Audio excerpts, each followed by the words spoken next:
Ensayos de Michel de Montaigne. En esta ocasión presentamos el capítulo 17, titulado El miedo. Obstupui certerunque come et vox facibus esit. Me quedé sobrecogido, los cabellos se me erizaron y la voz se me detuvo en la garganta. No soy buen naturalista, como suele decirse, y apenas sé por qué causas actúa el miedo en nosotros, pero se trata, en cualquier caso, de una pasión extraña, y dicen los médicos que no hay otra que arrastre antes el juicio fuera de su debido asiento. A decir verdad, he visto a mucha gente perder la razón por miedo, y entre los más serenos genera ciertamente, mientras dura el acceso, terribles ofuscamientos. Dejo de lado al vulgo, a quien representa a veces a los bisabuelos salidos de la tumba, envueltos en su sudario, a veces a hombres lobos, duendes y quimeras. Pero, incluso entre los soldados, donde debiera encontrar menos sitio, ¿cuántas veces no ha transformado un rebaño de ovejas en un escuadrón de coraceros, juncos y cañas en hombres armados, y lanceros amigos en enemigos, y la cruz blanca en la roja?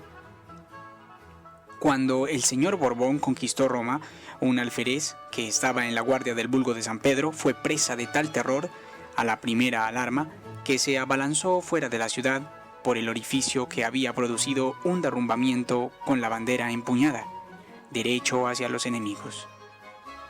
Creía dirigirse hacia el interior de la ciudad y solo al final, al ver que las tropas del señor de Borbón formaban para hacerle frente, pensando que los de la ciudad efectuaban una salida, cayó en la cuenta de lo que sucedía.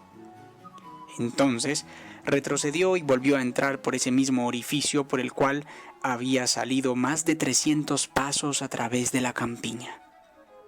No tuvo en absoluto tanta suerte el alférez del capitán Jules, cuando el conde Bours y el señor de Rieux nos conquistaron Saint Paul. Estaba, en efecto, tan fuera de sí debido al terror que se lanzó con la enseña fuera de la ciudad por una tronera y los asaltantes lo destrozaron. Y fue memorable.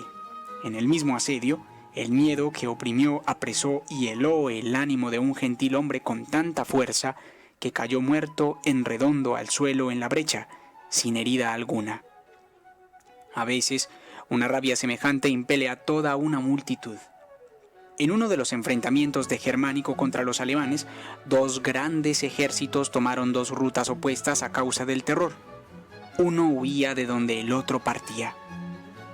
El miedo puede ponernos alas en los talones, como a los dos primeros, o inmovilizarnos y trabarnos los pies, como se lee del emperador Teófilo, el cual, en una batalla que perdió contra los agarenos, quedó tan aturdido y paralizado que era incapaz de tomar la decisión de escapar. Adeo pavor etiam auxilia formidat. A tal extremo el terror teme incluso las ayudas. Hasta que Manuel, uno de los principales jefes de su ejército, tras haberlo arrastrado por el suelo y vapuleado como para despertarlo de un sueño profundo, le dijo: «Si no me seguís, os mataré, pues es preferible que perdáis la vida a que seáis hecho prisionero y arruinéis el imperio». Expresa su máxima fuerza cuando, en su servicio, nos devuelve a la valentía que ha sustraído a nuestro deber y a nuestro honor. En la primera batalla regular que los romanos perdieron contra Aníbal, bajo el mando del cónsul Sempronio, un ejército de unos 10.000 soldados de infantería sucumbió al terror. No viendo otra manera de dar curso a su cobardía, se lanzó contra el grueso de los enemigos, penetró en él con extraordinario empuje y produjo una gran mortandad de cartagineses. Una huida vergonzosa le valió tanto como una gloriosa victoria. De nada tengo más miedo que del miedo. También supera en violencia al resto de accidentes.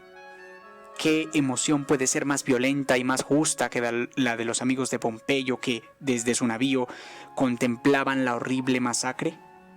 Sin embargo, la sofocó el miedo a las velas egipcias que se les estaba acercando, de suerte que, según se ha señalado, no se ocuparon sino de urgir a los marineros a apresurarse y a salvarse a golpes del remo.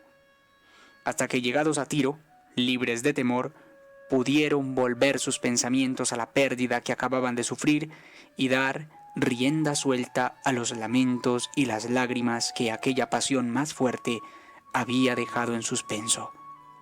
Tum pavor sapientia nomnen mihi ex animo expectorat. Entonces el terror expulsa de mi ánimo toda sabiduría. A quienes algún lance de guerra les ha deparado sus buenos golpes, se les puede devolver al día siguiente a la carga, heridos y ensangrentados aún.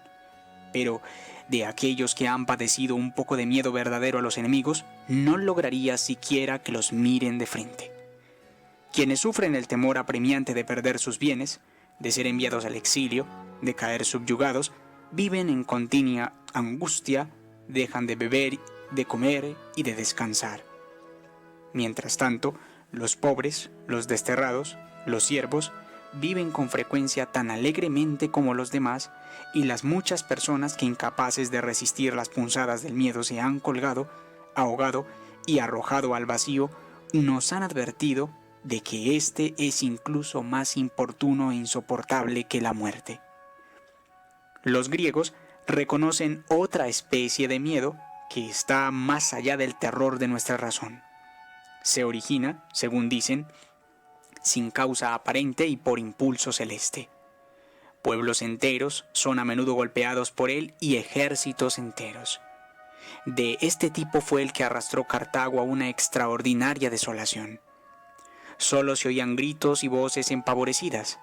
Se veía salir a los habitantes de las casas como si les llamaran a las armas y atacarse, herirse y matarse entre sí, como si fueran enemigos llegados a ocupar la ciudad.